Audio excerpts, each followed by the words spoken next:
bottles of baby oil? I don't think it was 1,000. I think it was a lot. I mean, there's a Costco right down the street. You know, I think Americans buy in bulk, as we know.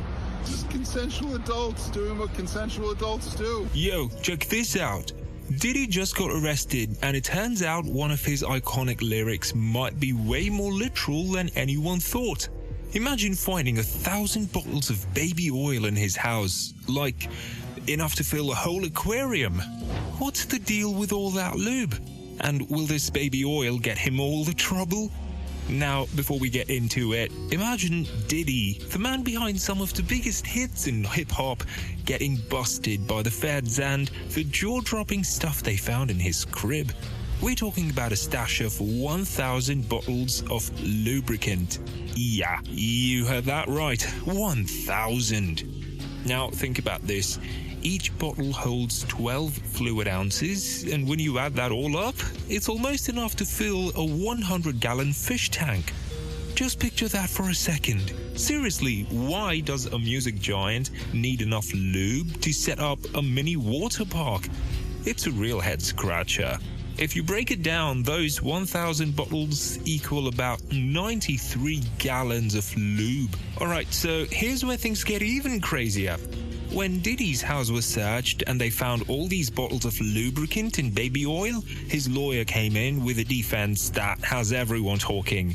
Apparently, the explanation was that Americans buy in bulk, and there's a Costco just down the street. Yeah, that was the official response from Diddy's legal team. Now, sure, we all know Americans love to hit up Costco for those bulk deals, but even the most hardcore Costco fan doesn't need that much lube. It's not exactly the kind of thing people stockpile like paper towels or cereal. Just think about that for a second. 1,000 bottles. It's like Diddy was preparing for some extreme party that will last for weeks, not just a regular weekend get-together. This isn't your typical shopping list, and using the whole bulk buying excuse isn't convincing anyone. The sheer amount of lube found is making people wonder what was really going on in those freak-off parties, and this excuse isn't helping Diddy's case at all. I mean, Costco is great and all, but this explanation, let's just say people aren't buying it. Now let's dive into what all of this means. The revelation of Diddy's freak-off parties is just the tip of a massive iceberg. Alongside these wild parties are some pretty shocking allegations. In 2023, Diddy, aka Sean John Combs, aka Puff Daddy, aka the infamous Lube Daddy, found himself in some deep water with accusations flying left and right. The allegations centered around his former girlfriend, Cassie Ventura, who was just 19 when they first got together. Diddy was 37, and it didn't take long for Cassie to find herself financially and career-wise dependent on him. At these bizarre freak-off parties, it's alleged that Diddy forced Cassie to do things she clearly didn't want to. That's a huge deal. This case ended up being settled outside of court, but we can all guess it included a hefty payout. And speaking of payouts, there's also that incident with Kid Cudi. Diddy reportedly blew up Cudi's car after he found out Cudi was dating Cassie, but Cassie's lawsuit was just the tip of the iceberg. Puff Daddy, the lube master, was already dealing with several other cases for similar behavior, and guess what? The infamous freak-off parties were front and center in these allegations. The crazy part? Getting the real scoop on what went down at these parties is like pulling teeth. With legal teams involved and reputations on the line, most attendees are tight-lipped. But when there are literally 1,000 bottles of lube and baby oil involved, it's not hard to picture what might have happened. Let's be real, with that much lubricant on hand, Diddy and his crew weren't exactly hosting a book club. There have been some leaks that suggest the scene was anything but wholesome. Imagine a wild night filled with questionable activities and questionable people. The rumors swirling around these parties point to an atmosphere that was more chaotic than classy. guests reportedly indulged in all sorts of debauchery, leading to a sordid reputation that's hard to shake off. There's a lot of legal talk going on, but the main thing here is Diddy loves throwing these wild parties. Even if the people involved want to keep things quiet, the number of allegations shows that it isn't just a one-time deal. It seems like these parties are a regular part of his life. Allegedly, these so-called freak-off parties were like multi-day marathons filled with some seriously wild stuff. Diddy would fly in specifically for these extravagant events. That particular allegation isn't just a rumor. It holds some weight because he's facing some serious charges related to trafficking across state lines under the notorious Mann Act. These parties seem to have a pretty wild setup. After his high-profile white parties, which would attract the likes of Leonardo DiCaprio and Mariah Carey, Diddy would switch gears entirely.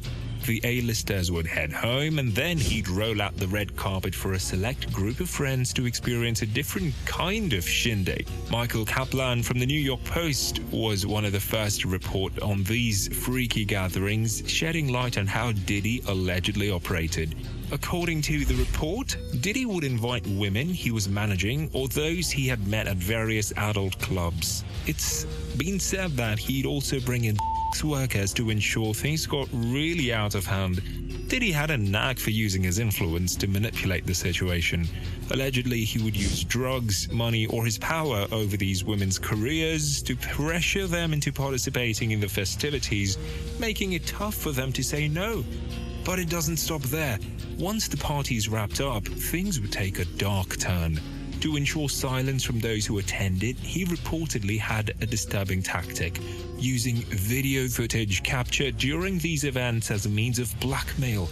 Imagine being in a situation where the person throwing the party has something on you that could ruin your career if you speak out. That's the kind of pressure Diddy supposedly exerted, keeping those involved quiet through threats or intimidation. Also, the freak-off parties have their own shocking twists. A drug dealer who attended one of these events shared that male rappers were also getting involved with each other, including some big names that haven't been mentioned publicly yet. Heavy security was put in place to keep things hush-hush, and only those personally invited by Diddy could get in. There were threats of violence, drug addiction, and blackmail to keep everyone quiet, plus some payouts for individuals like Cassie to maintain their silence. No footage or photos have been released from these parties, though some media outlets have been using old clips or images from Diddy's legitimate white parties as clickbait.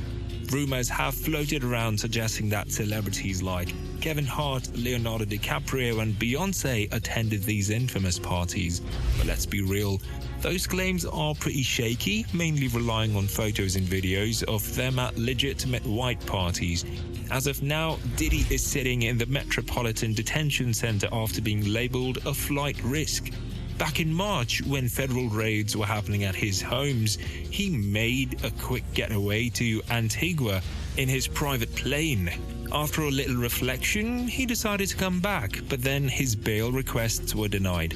When it came to the surprising discovery of 1,000 bottles of lubricant at one of his places, Diddy, through his lawyer, tried to downplay it, saying that having over 90 gallons of lube and baby oil wasn't as suspicious as it sounds. Because, really, who doesn't have an aquarium-sized stash of personal lubricant for various needs at home? It's a wild defense, but it shows just how deep the rabbit hole goes in this crazy story. Combs is looking at some serious jail time, with the charges piling up against him, and while the juicy details of those freak-off parties are being kept on lock by federal prosecutors, the stakes are high. At the very least, he's staring down a 15-year prison sentence. But if those federal trafficking charges stick, he could be facing life behind bars and a hefty fine of up to $250,000. This whole situation really shows a disturbing side of how Diddy might have been running these gatherings. Throwing a party for friends is one thing, but when the allegations suggest he was manipulating vulnerable people and using their situations against them, it makes you seriously question his character and intentions. It seems like many are trying to keep the details quiet, but the number of accusations suggests that these wild parties weren't just one-time events. Now, what do you think? Do drop your thoughts in the comment section below. If you liked this video, make sure to subscribe to the channel and hit that notification bell so you never miss an update. We'll be back soon. See you again.